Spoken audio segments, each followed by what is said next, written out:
Hello everyone, நான் தான் உங்கள் அசார். இந்த நாள் இனிய நாளாக அமையட்டும். மறக்காம என்னோட சேனலை சப்ஸ்கிரைப் பண்ணிட்டு இந்த வீடியோவை பாருங்க. நம்ம இன்னைக்கு என்ன பார்க்க போறோம்னா, நம்மளோட ஹேபிட்ஸ். அந்த ஹேபிட்ஸ்ல முக்கியமானது நம்மளோட ஸ்பெண்டிங் ஹேபிட்ஸ்.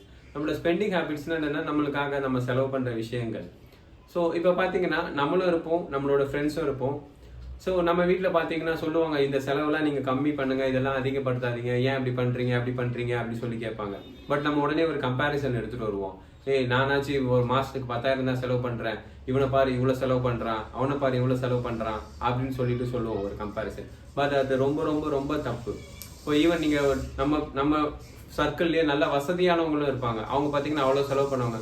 பாரு அவன் எவ்வளோ பணம் வச்சிருக்கன்றதால எவ்வளவு ஊதாரியா செலவு பண்றான் அப்படின்னு சொல்லிட்டு. பட் அந்த செலவு வந்து அவங்கள பாதிக்க போறதே கிடையாது. இப்போ என்னோட சம்பளம் ஒரு 50,000 ரூபான்னு வைங்களேன். இப்போ மாசம் நான் வந்து ஒரு 10,000 ரூபாய் செலவு பண்றேன். அப்ப அது என்ன ஆகுது, என்னோட செலவு என்னோட வருமானத்துல 20% ஆகுது. இதே என்னோட ஃப்ரெண்டு இல்லாட்டி என்னோட சர்க்கிள்ல இருக்க கொலீக்ஸோ மேனேஜர்ஸ் யாரோ ஒருத்தர் அவங்க 2 லட்ச ரூபா சம்பளம் வாங்குறாங்க. பட் அவங்க மாசம் 20,000 ரூபாவே செலவு பண்ணாலும் அவங்கள பொறுத்த வரைக்கும் அது 10% தான்.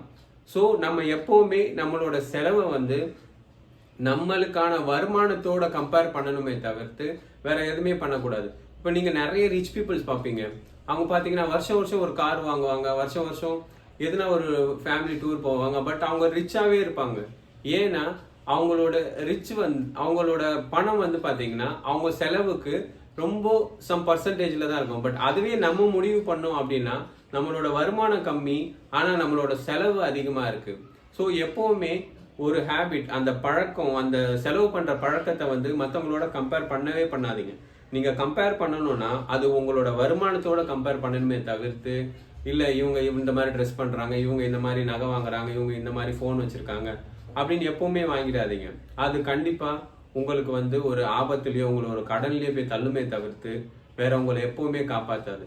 எப்பவுமே விரலுக்கு அத்த வீக்கம் இருக்கணும். விரலுக்கு மேல அது வீங்கி போச்சுன்னா கண்டிப்பா அந்த விரலை வெட்டி தான் எடுக்கணும். ஸோ உங்களோட வருமானத்தை பொறுத்து உங்களோட செலவுகளை நிர்ணயிச்சுதுக்குங்க. மறக்காம என்னோட சேனலை சப்ஸ்கிரைப் பண்ணுங்க, லைக் பண்ணுங்க, கமெண்ட் பண்ணுங்க, உங்களோட ஃப்ரெண்ட்ஸுக்கு ஷேர் பண்ணுங்க. தேங்க்யூ.